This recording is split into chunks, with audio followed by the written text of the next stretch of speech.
नमस्कार दोस्तों। अगर आपके घर में कोई ईपीएस 95 पेंशनर हैं या आप खुद भी एक दिन रिटायर होने वाले हैं, तो अगले 10 मिनट आपकी ज़िंदगी बदल सकते हैं। क्योंकि आज मैं आपको वो खबर बताने जा रही हूँ जो पिछले कई सालों से लाखों बुजुर्गों के दिल की धड़कन बनी हुई है। सिर्फ 1,000 रुपए महीने की पेंशन में गुजारा करने वाले 7.5 करोड़ बुजुर्गों की आवाज़ अब सीधे प्रधानमंत्री नरेंद्र मोदी और गृह मंत्री अमित शाह तक पहुंच चुकी है। ये सिर्फ एक खबर नहीं, ये उन लाखों परिवारों की उम्मीद है जो दशकों से इंतजार कर रहे हैं। तो चलिए शुरू से समझते हैं कि आखिर माजरा क्या है और क्यों ये मुद्दा अब देश की राजनीति और संसद तक हिला रहा है। सबसे पहले बात करते हैं कि ईपीएस 95 है क्या।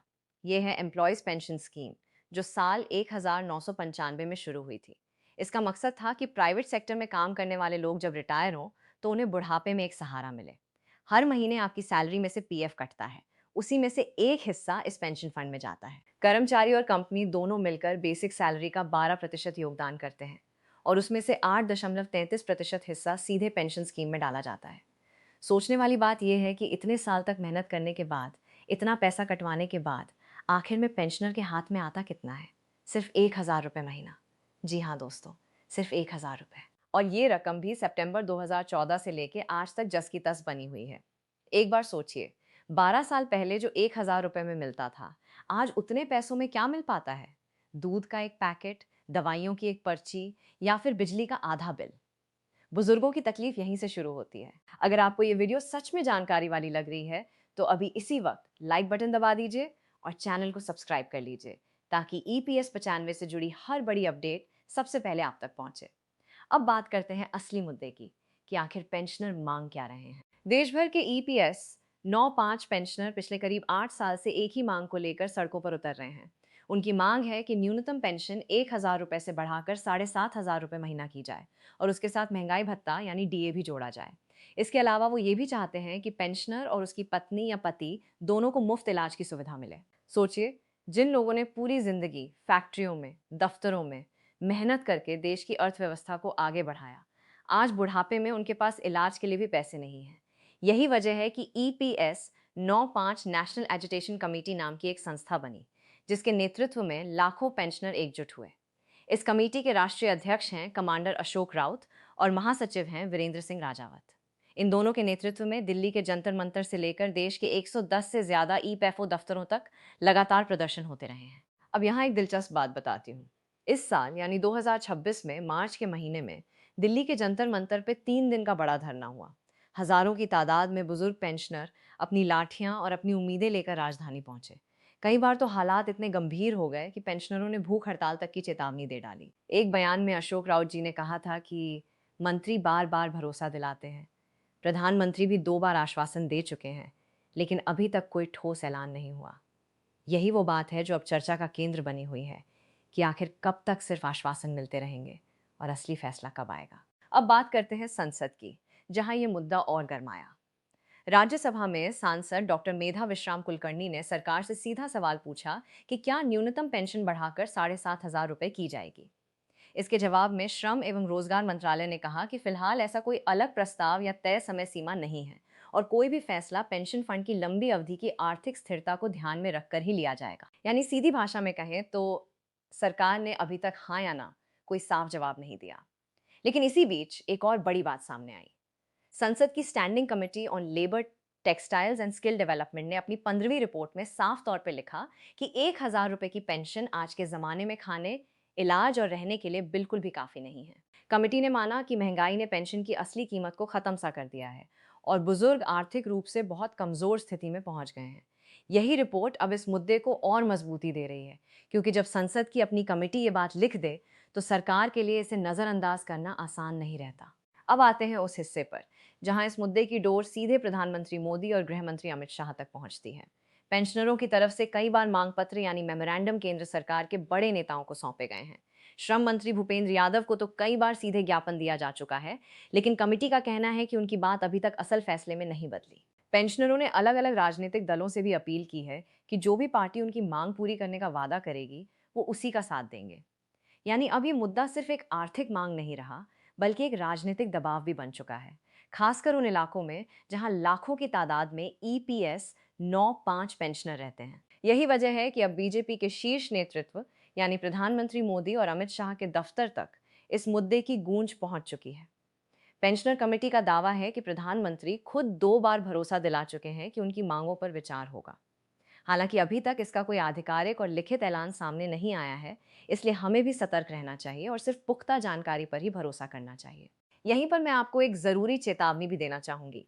कुछ महीने पहले सोशल मीडिया पर एक फर्जी नोटिफिकेशन बहुत तेजी से वायरल हुआ था, जिसमें दावा किया गया था कि मई 2026 से पेंशनरों को 7,500 रुपये महीना मिलना शुरू हो जाएगा। ये खबर देखते ही देखते लाखों लोगों तक पहुंच गई, बुजुर्गों में खुशी की लहर दौड़ गई। लेकिन बाद में खुद ईपीएफओ ने सामने आकर साफ किया कि ये नोटिफिकेशन पूरी तरह फर्जी है और अभी तक ऐसी कोई मंजूरी नहीं दी गई है।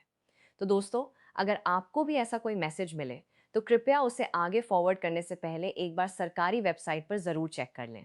अफवाहों से बचना बहुत ज़रूरी है, खासकर तब जब मामला बुजुर्गों की उम्मीदों और उनकी जेब से जुड़ा हो। अब सवाल ये उठता है कि आखिर सरकार इतनी देर क्यों कर रही है। जवाब छुपा है फंड की स्थिति में। ईपीएफओ और सरकार का कहना है कि अगर पेंशन एकदम से 7,500 रुपये कर दी जाए तो पेंशन फंड पर बहुत बड़ा आर्थिक बोझ आ जाएगा और आने वाले सालों में इसकी स्थिरता खतरे में पड़ सकती है। इसीलिए एक नई योजना पर भी काम चल रहा है, जिसे ईपीएफओ 3.0 नाम से जाना जा रहा है। इस प्रस्ताव के तहत कंपनियों का मासिक योगदान बढ़ाकर लगभग 2,083 रुपये करने की बात हो रही है, जो अभी करीब 1,250 रुपये है। अगर ऐसा होता है तो आने वाले समय में पेंशन की रकम अपने आप बढ़ सकती है। लेकिन ये अभी सिर्फ एक प्रस्ताव है जो मंत्रालय के पास समीक्षा के लिए है, कोई अंतिम फैसला नहीं हुआ है। दूसरी तरफ ट्रेड यूनियनों का एक धड़ा थोड़ा अलग रुख भी रखता है।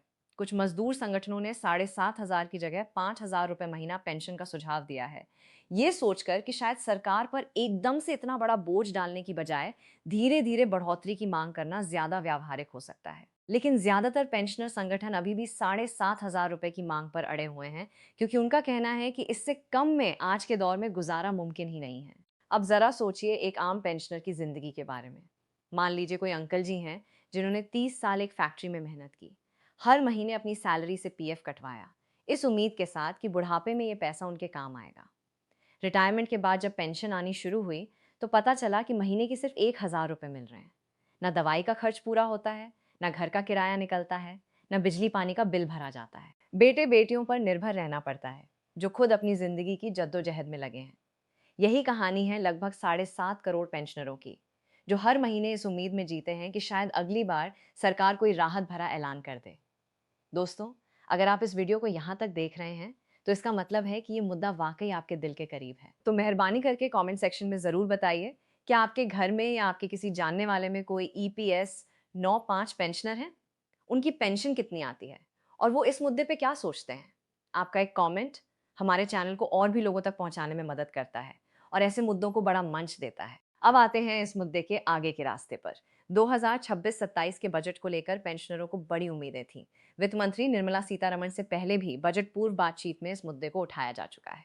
हालांकि अभी तक बजट में इसकी कोई सीधी घोषणा नहीं हुई है, लेकिन संसद की कमेटी की रिपोर्ट, लगातार हो रहे प्रदर्शन और राजनीतिक दबाव, इन सबको मिलाकर देखा जाए तो एक बात साफ है कि सरकार अब इस मुद्दे को पूरी तरह नजरअंदाज नहीं कर सकती। संसद की कमेटी ने खुद सरकार से कहा है कि केंद्र और राज्य दोनों को मिलकर एक ऐसा तंत्र बनाना चाहिए जो पेंशन की सही और समय पर अदायगी सुनिश्चित करे, साथ ही फंड की आर्थिक सेहत का भी ध्यान रखे।